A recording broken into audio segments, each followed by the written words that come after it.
പരിശുദ്ധ പരമദിവ്യകാരുണ്യത്തിന് ആരാധനയും സ്തുതിയും പുകഴ്ചയും ഉണ്ടായിരിക്കട്ടെ. പരിശുദ്ധ പരമദിവ്യകാരുണ്യത്തിന് ആരാധനയും സ്തുതിയും പുകഴ്ചയും ഉണ്ടായിരിക്കട്ടെ. പരിശുദ്ധ പരമദിവ്യകാരുണ്യത്തിന് ആരാധനയും സ്തുതിയും പുകഴ്ചയും ഉണ്ടായിരിക്കട്ടെ. നമുക്കെല്ലാവർക്കും വിശ്വാസത്തോടെ കൃപാസനം പ്രത്യക്ഷീകരണ മധ്യസ്ഥ പ്രാർത്ഥന ഏറ്റുചൊല്ലാം. അമ്മേ പരിശുദ്ധ അമ്മേ, അമ്മേ പരിശുദ്ധ അമ്മേ, ദൈവമാതാവേ, ദൈവമാതാവേ, കൃപാസനത്തിലൂടെ ഞങ്ങൾക്കും ഞങ്ങളുടെ ദേശത്തിനും അമ്മ മധ്യസ്ഥം തേടിത്തന്ന എല്ലാ അനുഗ്രഹങ്ങൾക്കും കൃപകൾക്കും ഞങ്ങളിപ്പോൾ ഹൃദയം നിറഞ്ഞ നന്ദി പറയുന്നു.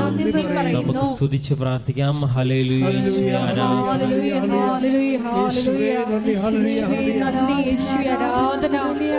നാളിതുവരെ ഞങ്ങൾക്ക് ലഭിച്ച എല്ലാ കൃപകൾക്കും അനുഗ്രഹങ്ങൾക്കും നന്ദി പറയുന്നു. ഹല്ലേലൂയ, യേശുവേ നന്ദി.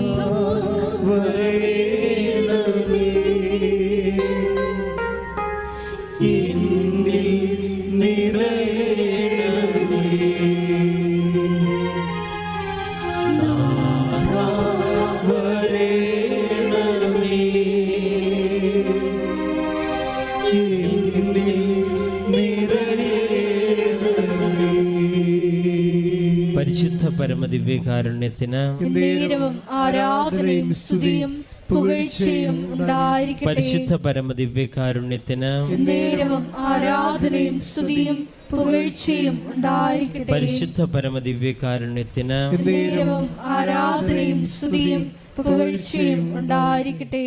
അമ്മേ പരിശുദ്ധ അമ്മേ, അമ്മേ പരിശുദ്ധ അമ്മേ, ദൈവമാതാവേ, 2004 ഡിസംബർ 7-ാം തീയതി ഉച്ച കഴിഞ്ഞ് 2:30 കൃപാസനത്തിൽ സംഭവിച്ച അമ്മയുടെ പ്രത്യക്ഷപ്പെടലിനെ കുറിച്ച് തിരുസഭയ്ക്ക് സമർപ്പിച്ചിരിക്കുന്ന പഠനരേഖകളുടെ വസ്തുനിഷ്ഠവും ദൈവശാസ്ത്ര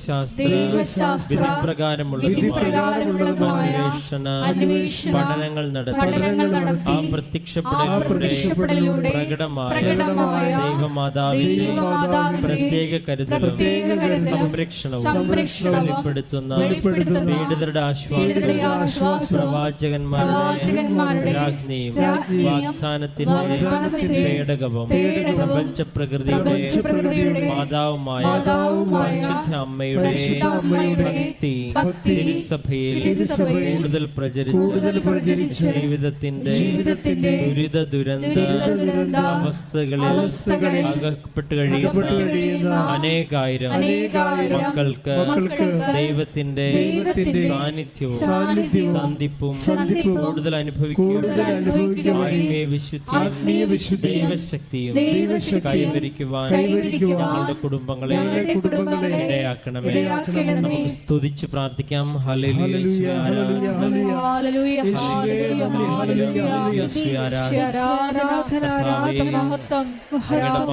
ദർശിക്കുവാൻ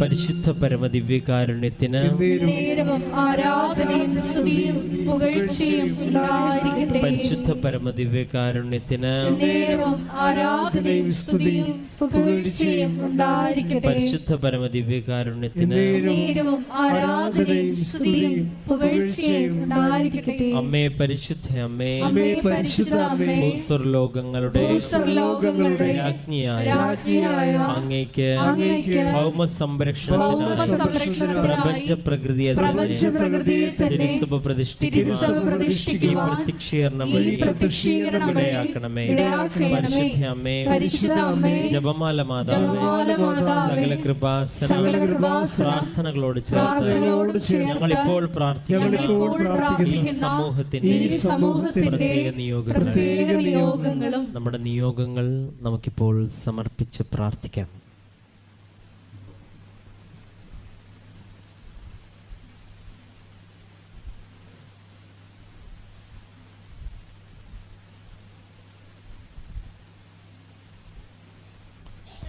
അമ്മയുടെ പ്രത്യക്ഷീകരണത്തിന്റെ ഈ അനുഗ്രഹവേള ഞങ്ങൾക്ക് സാധിച്ചു തരുവാൻ ആമേൻ. നമുക്ക് സ്തുതിച്ച് പ്രാർത്ഥിക്കാം. ഹല്ലേലൂയ. പ്രത്യക്ഷീകരണത്തിന്റെ വലിയ സാക്ഷികളായി നന്ദി, ആരാധന, മഹത്വം, മഹത്വം, ആരാധന, ആരാധന, ഹല്ലേലൂയ. നന്ദി, ആരാധന, ഹല്ലേലൂയ. Praise the Lord. പരിശുദ്ധ പരമദിവ്യകാരുണ്യത്തിന് ആരാധനയും സ്തുതിയും പുകഴ്ചയും ഉണ്ടായിരിക്കട്ടെ. പരിശുദ്ധ പരമദിവ്യകാരുണ്യത്തിന് ആരാധനയും സ്തുതിയും പുകഴ്ചയും ഉണ്ടായിരിക്കട്ടെ. പരിശുദ്ധ പരമദിവ്യകാരുണ്യത്തിന് ആരാധനയും സ്തുതിയും പുകഴ്ചയും ഉണ്ടായിരിക്കട്ടെ. സ്തുതിക്കട്ടെ. ഹല്ലേലൂയ. Hallelujah, hallelujah, hallelujah. മഹത്വം, മഹത്വം, ആരാധന, ആരാധന, ഹല്ലേലൂയ. ആരാധന, ഹല്ലേലൂയ, ഹല്ലേലൂയ. ആരാധന, വചനം ശ്രവിക്കുവാൻ ഞങ്ങളുടെ അന്തരംഗങ്ങളെ ഒരുക്കണമേ എന്ന് പ്രാർത്ഥിക്കുന്നു. ആരാധന, ഞങ്ങളുടെ ആന്തരിക കർണപുടങ്ങളെ അഭിഷേകം ചെയ്യണമേ എന്ന് പ്രാർത്ഥിക്കുന്നു. Hallelujah, hallelujah. ആരാധന, ഹല്ലേലൂയ. മഹത്വം, മഹത്വം, ആരാധന, ആരാധന, ഹല്ലേലൂയ, ഹല്ലേലൂയ. ഒരിക്കൽ കൂടി ധ്യാനം നയിക്കുന്ന ബഹുമാനപ്പെട്ട വി ജോസഫ് അച്ഛനെ ഞങ്ങൾ പ്രത്യേകം സമർപ്പിച്ച് പ്രാർത്ഥിക്കുന്നു. മാതാവിന്റെ മധ്യസ്ഥയിൽ പ്രാർത്ഥിക്കുന്നു. Hallelujah, hallelujah. മഹത്വം, മഹത്വം.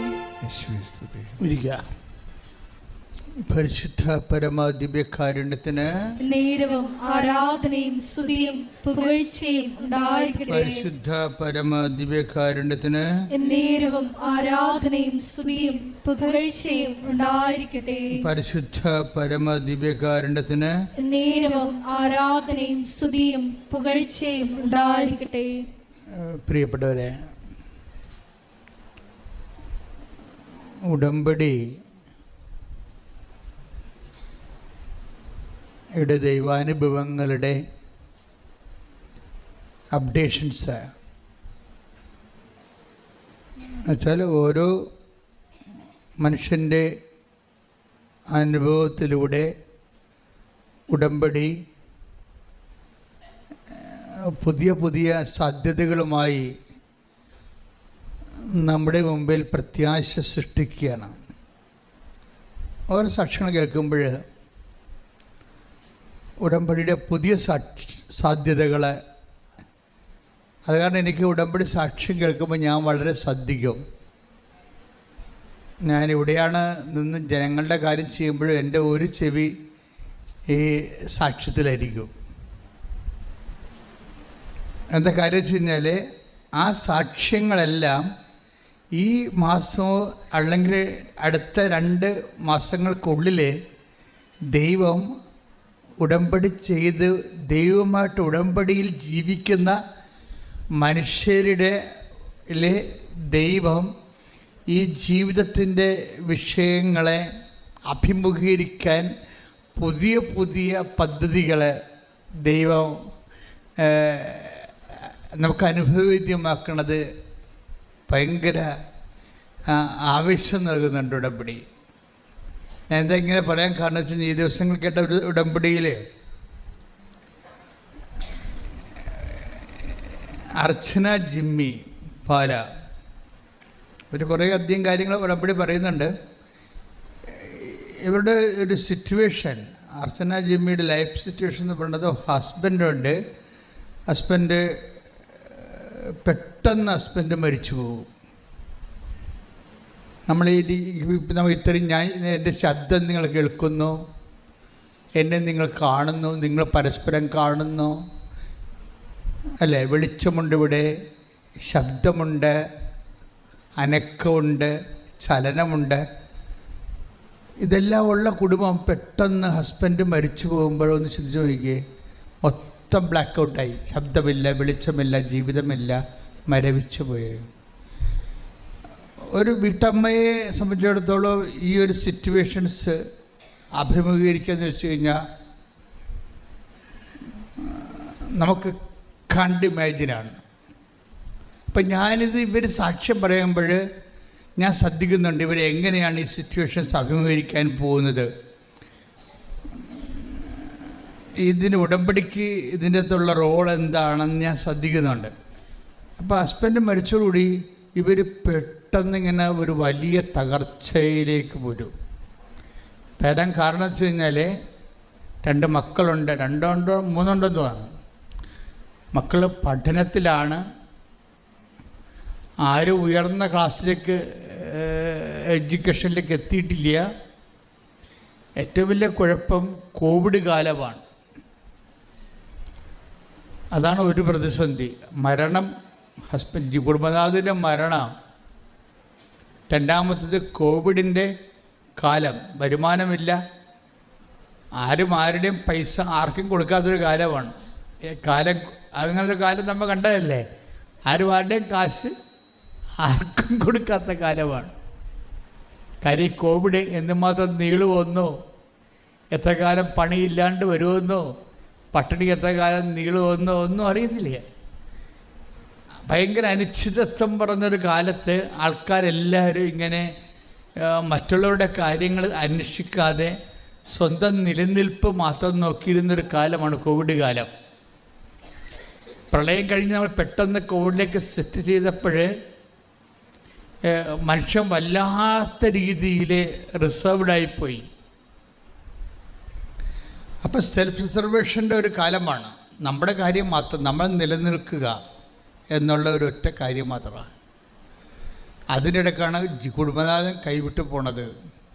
ഇപ്പം 2 ക്യാപിറ്റൽ, ഇതിനിടയ്ക്ക് കോവിഡ് 3ആയി.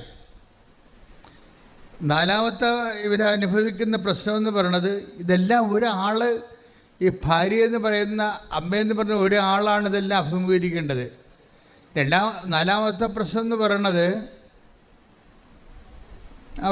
അവർ ഫേസ് ചെയ്ത 4ാമത്തെ കാരണം, അവർക്ക് ഇങ്ങനെ റിയൽ എസ്റ്റേറ്റ് സ്ഥലം വാങ്ങിച്ചിട്ട് വീട് വെച്ച് കൊടുക്കുന്ന ബിസിനസ്സാണുള്ളത്.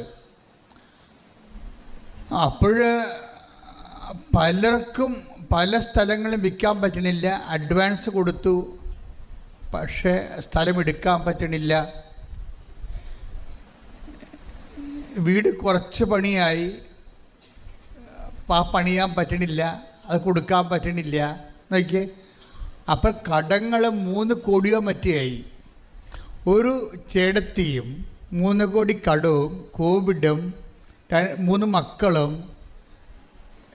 നമുക്ക് മിണ്ടാനോ പറയാനോ ചോദിക്കാനോ അന്വേഷിക്കാനോ ഒരു മറു ഉത്തരം മേടിക്കാനോ പറ്റാത്തൊരവസ്ഥയിൽ നമ്മുടെ ജീവിതവും നമ്മളും മാത്രം ബാക്കിയായി അവശേഷിക്കുന്ന ഒരു വിഷയമാണ്. ഇതെങ്ങനെയാണ്, ഇവരെങ്ങനെയാണ് ഉടമ്പടി സേവ് ചെയ്യണമെന്ന് നോക്കണം. നിങ്ങൾക്കറിയാമല്ലോ, ഈ ഒരു സിറ്റുവേഷനിൽ ഉടമ്പടി എന്താ ചെയ്യണത്? ഉടമ്പടി ഒരു ബയലാറ്ററൽ എഗ്രിമെൻ്റാണ്. അവിടെയാണ് ഉടമ്പടിയുടെ ഒരു പ്രത്യേകത വരുന്നത്. അപ്പം ഈ സിറ്റുവേഷൻ ബേസ്ഡാണ് നമ്മൾ കവനൻ്റ് ഇവാലുവേറ്റ് ചെയ്യാൻ.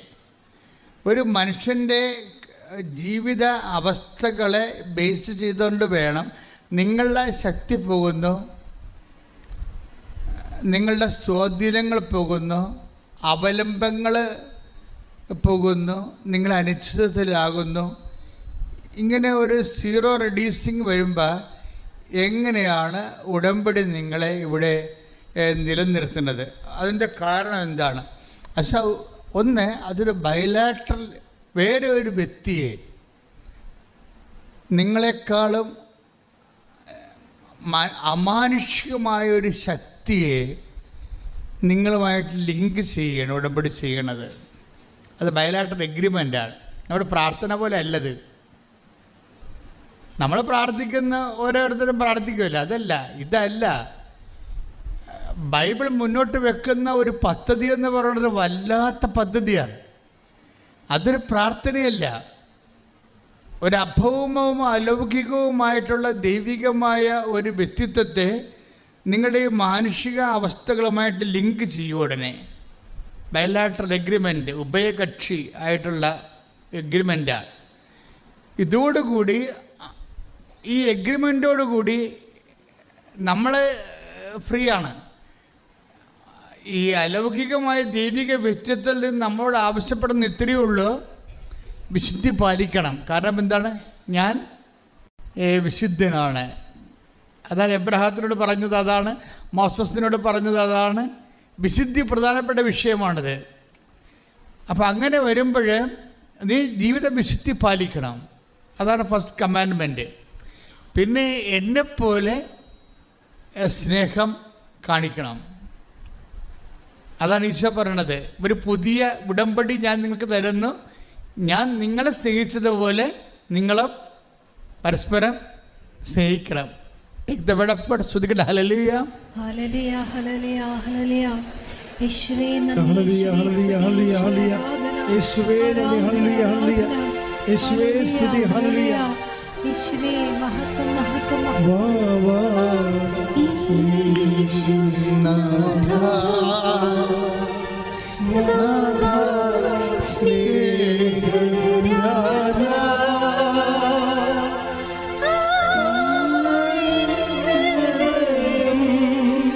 തേടിയിടുന്ന സ്നേഹമേ നീ.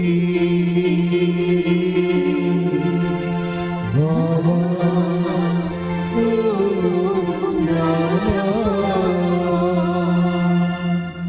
പരിശുദ്ധ പരമ ദിവ്യകാരുണ്യത്തിന് എന്നേരവും ആരാധനയും സ്തുതിയും പുകഴ്ചയും ഉണ്ടായിരിക്കട്ടെ. വായിച്ചോളൂ. യോഹന്നാൻ 15:12. യോഹന്നാൻ 15:12. ഇതാണ് എൻ്റെ കൽപ്പന, ഞാൻ നിങ്ങളെ സ്നേഹിച്ചതുപോലെ ഞാൻ നിങ്ങളെ സ്നേഹിച്ചതുപോലെ നിങ്ങളും പരസ്പരം സ്നേഹിക്കണം. നിങ്ങളും പരസ്പരം സ്നേഹിക്കണം. Praise the Lord. ഇത് ആ ഉടമ്പടിയിലെ മിനിമം പ്രോഗ്രാമേ പറയുന്നുള്ളൂ. എന്താണ്?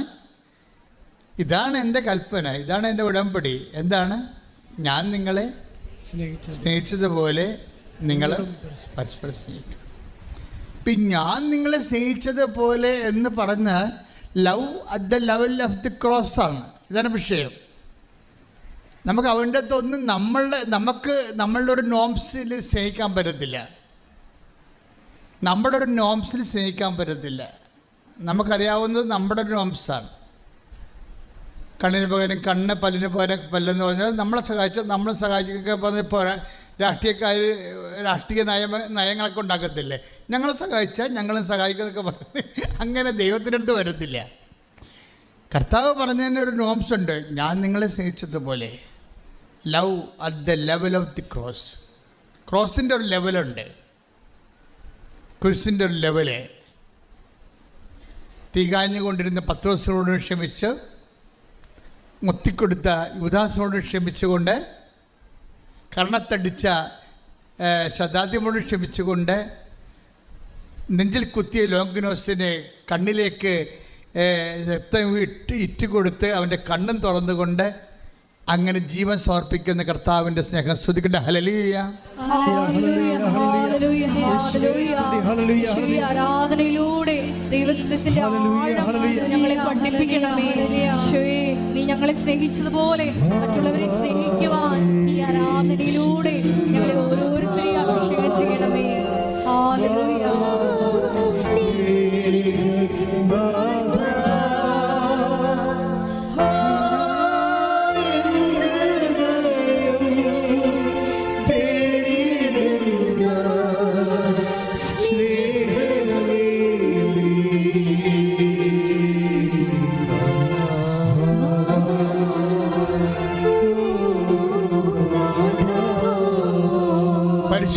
പരമ ദിവ്യകാരുണ്യത്തിന് നേരവും ആരാധനയും സ്തുതിയും പുകഴ്ചയും ഉണ്ടായിരിക്കട്ടെ.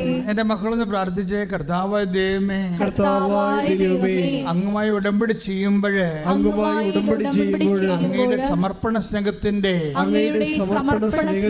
രീതിയിൽ എന്റെ ജീവിതം ക്രമീകരിക്കാൻ എന്നെ സഹായിക്കണമേ. ഈശോയോളം സ്നേഹിക്കാൻ എന്നെ പഠിപ്പിക്കണമേ. ഈശോയോളം സ്നേഹിക്കാൻ എന്നെ പഠിപ്പിക്കണമേ. അങ്ങനെ നിരന്തരം ഒന്ന് പ്രാർത്ഥിച്ചാൽ തന്നെ ഉടമ്പടി ബേണാകാൻ തുടങ്ങും. പ്രാർത്ഥിച്ചാൽ മാത്രം പോരാ, അതിനുവേണ്ടി പരിശ്രമിക്കുകയും ചെയ്യണം. എന്ന് പറഞ്ഞ് ഈശോയോടും ഈശോയെ പോലെ സ്നേഹിക്കാൻ എന്നെ പ്രാപ്തമാക്കണമേ.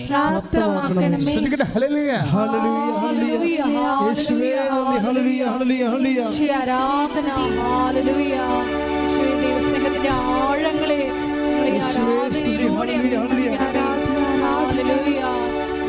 മഹത്വം ആരാധന ആരാധന.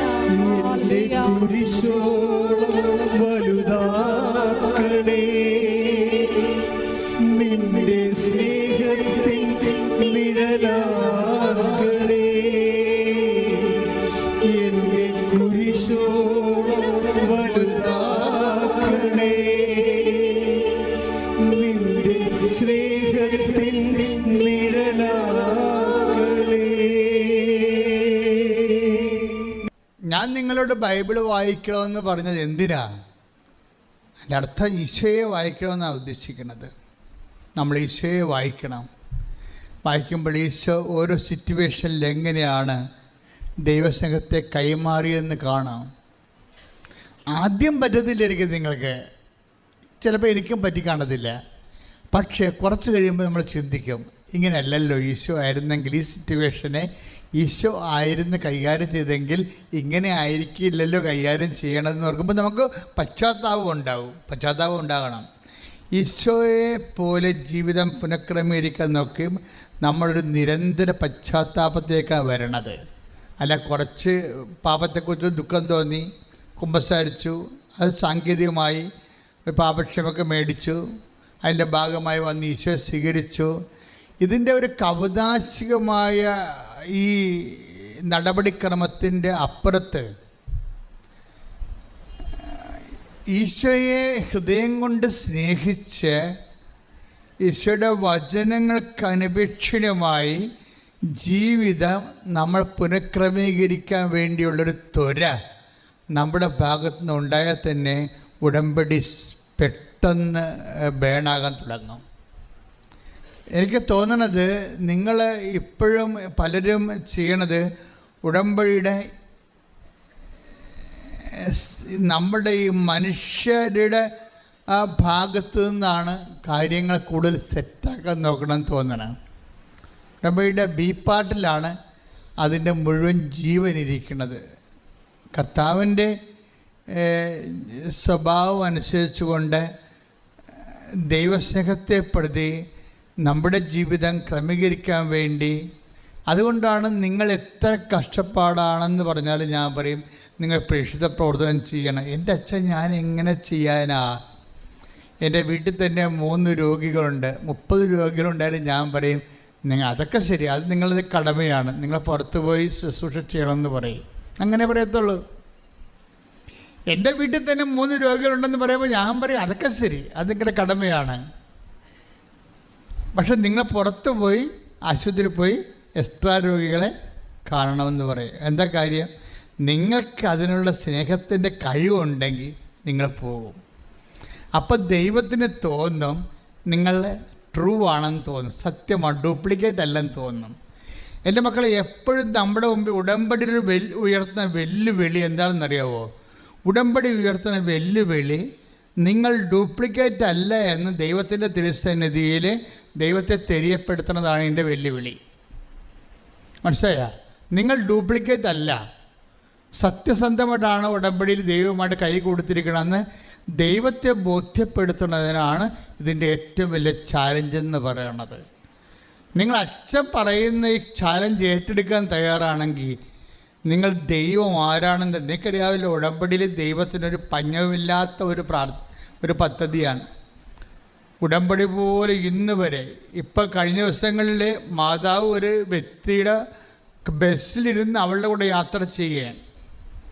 രാത്രിയും പകലും അല്ലാതെയും എപ്പോഴും ദൈവം കൂടെ സഞ്ചരിക്കുക. അപ്പോൾ ഇതിന് വല്ലാത്ത നമുക്ക് നമ്മുടെ മുമ്പിൽ അതായത് കഴിഞ്ഞ 2000 വർഷങ്ങൾക്കുള്ളിൽ മനുഷ്യരുണ്ടായിട്ടുള്ള ദൈവാനുഭവങ്ങളെക്കാളെല്ലാം കവച്ച് വെക്കുന്ന ദൈവാനുഭവങ്ങളുമായിട്ടാണ് ഓരോ ദിവസവും കൃപാസനം കവാടം തുറക്കണത്. ജനങ്ങളുടെ ജീവിതാനുഭവങ്ങളും സാക്ഷ്യങ്ങളും കേൾക്കാൻ വേണ്ടി നമ്മളെ ഞെട്ടിച്ചുകൊണ്ട്. അപ്പോൾ അവിടെയെല്ലാം ഇൻവെസ്റ്റ് ചെയ്യാൻ ആർക്കാണ് കൂടുതൽ ഇൻവെസ്റ്റ് ചെയ്യുന്നവരെ? വെള്ളി ഇൻവെസ്റ്റ് ചെയ്യുന്നവർ വെള്ളിയാണ് കരസ്ഥമാക്കുന്നത്, സ്വർണ്ണം ഇൻവെസ്റ്റ് ചെയ്യുന്നവർ സ്വർണ്ണം കരസ്ഥമാക്കും. അപ്പം ആർക്കാണ് കപ്പാസിറ്റി?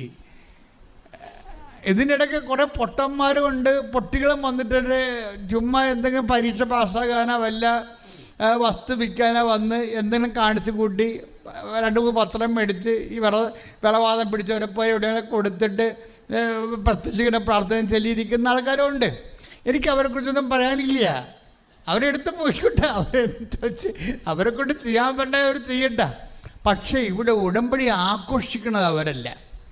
ഉടമ്പടി ആഘോഷിക്കുന്നത് ദൈവമായിട്ടാണ് ഞാൻ കൈ കൊടുത്തിരിക്കണമെന്ന് ഈ അൾത്താരെ ചവിട്ടുമ്പോൾ അമ്മ തോണ്ടിക്കൊണ്ട് പറയും, നീ ഞാനുമായിട്ട് ഇടപാട്, അപ്പായുമായിട്ടാണ് ഉടമ്പടി, ഞാനാണ് മധ്യസ്ഥെന്ന് പറയും. എന്ന് പറയുന്നവൻ കരഞ്ഞും കൂവി നിലവിളിച്ചുകൊണ്ടാണ് പ്രാർത്ഥിക്കുന്നത്. അവൻ പോകുമ്പോഴെല്ലാം അവൾ പോകുമ്പോഴെല്ലാം ദൈവം ഒരു നിഴല് പോലെ അവളുടെ കൂടെ കൂടും. എന്താണ് അത്? ഡ്യൂപ്ലിക്കേറ്റ് അല്ലെന്ന് ദൈവത്തിന് അറിയാം. ശ്രുതികട്ടെ ഹല്ലേലൂയ.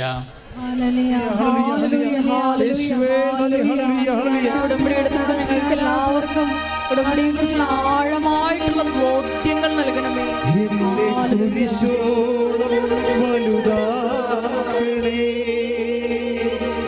നിന്റെ സ്നേഹത്തിൽ നിഴലാക്കണേ, എന്നെ കുരിശോളം വലുതാക്കണേ, നിന്റെ സ്നേഹത്തിൽ നിഴലാക്കണേ. ഉടമ്പടി ഒരു കോൾ ആൻഡ് ചാലഞ്ച്. ദൈവത്തിൻ്റെ പുതിയ കാലത്തെ ദൈവവിളിയാണ്. ഞങ്ങളൊക്കെ ദൈവവിളി കേട്ട് വന്ന ആൾക്കാരാണ്. ഇപ്പോഴും ഞാൻ ദൈവവിളി കേട്ടുകൊണ്ടിരിക്കുകയാണ്. ദൈവവിളിയിൽ നിന്ന് ഒരിക്കൽ വിളിച്ച് അച്ഛനാക്കി, ഒരിക്കൽ വിളിച്ച് കന്യാസ്ത്രീയാക്കി, ഒരിക്കൽ വിളിച്ച് കുടുംബജീവിതത്തേക്ക് വിളിച്ചതല്ല. ദൈവത്തിൻ്റെ വിളിയെങ്കിൽ വിളി എപ്പോഴും നമ്മൾ കേട്ടുകൊണ്ടിരിക്കും.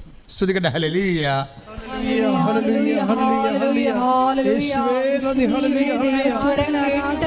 ജീവിതം ക്രമപ്പെടുത്തുവാൻ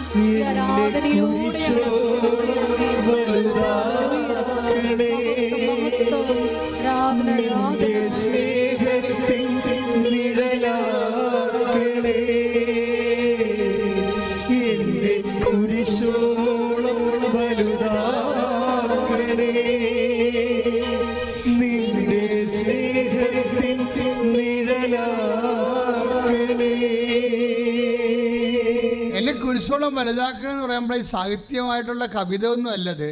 എന്നെ കർത്താവാക്കണമെന്ന് ഈ പ്രാർത്ഥിക്കണത്. കർത്താവിൻ്റെ സ്നേഹത്തിലേക്ക് എന്നെ വളർത്തണമേ, കർത്താവ് കാണിച്ച സ്നേഹത്തിലേക്കും സമർപ്പണത്തിലേക്കും എന്നെ ഉയർത്തണമേ.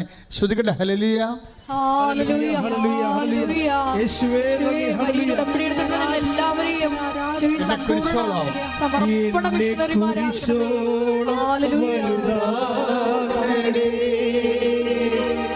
നിന്റെ സ്നേഹത്തിൻ നിഴലാക്കണേ,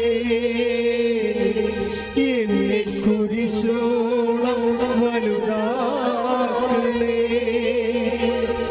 നിന്റെ സ്നേഹത്തിൻ നിഴലാക്കണേ. ഇപ്പം കടങ്ങളെല്ലാം ഇപ്പം അർച്ചന ജിമ്മിയുടെ സ്റ്റോറിയല്ലേ നമ്മൾ പറഞ്ഞുകൊണ്ടിരിക്കണേ. അവർ പറഞ്ഞതാണ്, എനിക്ക് ഒരു ദിവസം പോലും മുന്നോട്ട് പോകാൻ പറ്റാത്ത അവസ്ഥയായിപ്പോയി. അത് ശരിയാ.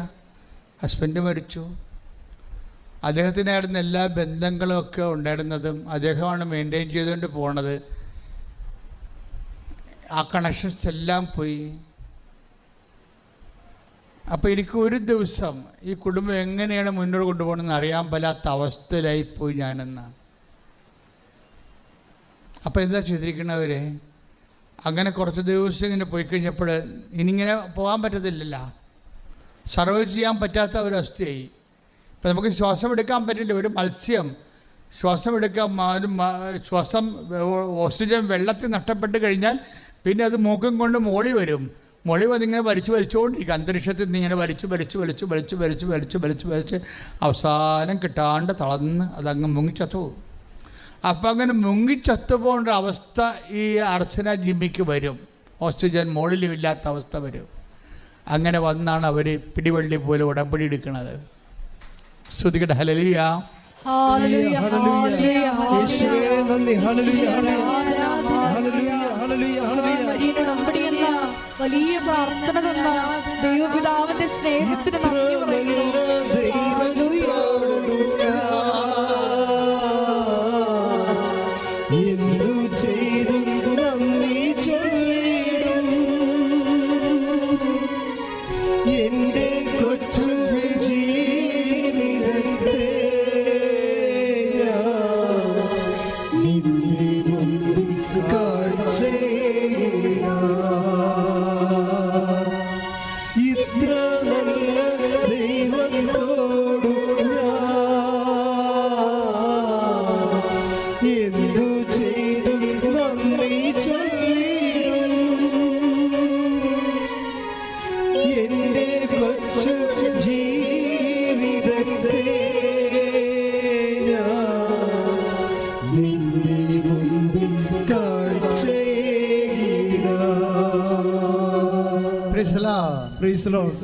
ഉടമ്പടി എടുത്തിട്ട് ഫസ്റ്റ് റെസ്പോൺസ് എന്താണെന്നറിയാവോ? അതായത് ഇവർക്ക് കിട്ടുന്ന ഫസ്റ്റ് എയ്ഡ്, ഇവർ കാഷ്വാലിറ്റിയില്ല, അപകടം വന്ന് കാഷ്വാലിറ്റിയിലായിപ്പോയി. അവരുടനെ അവർക്ക് കിട്ടുന്ന ഉടമ്പടി എടുക്കുമ്പോൾ കിട്ടുന്ന ഫസ്റ്റ് എയ്ഡ് എന്താണ്? എൻ്റെ ടെൻഷൻ മറന്നുപോയെന്ന് ഞാൻ. Praise the Lord.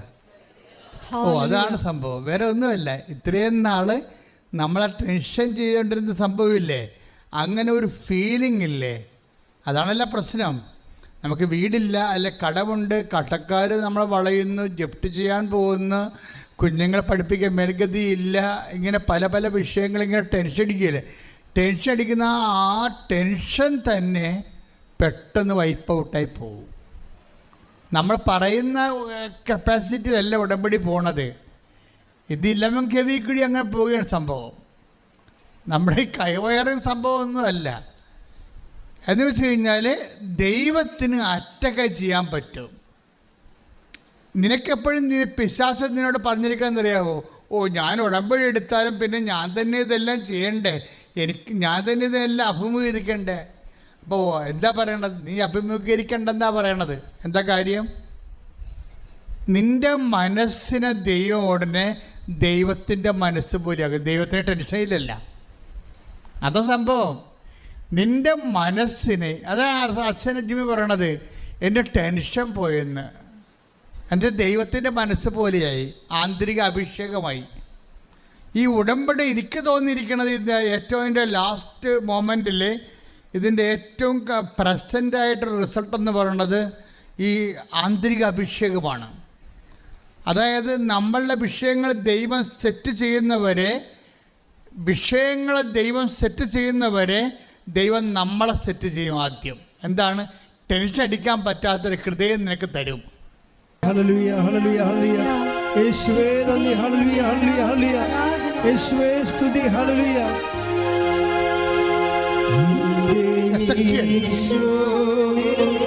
ദിവ്യകാരുണ്യമേ, നിത്യസ്നേഹമേ,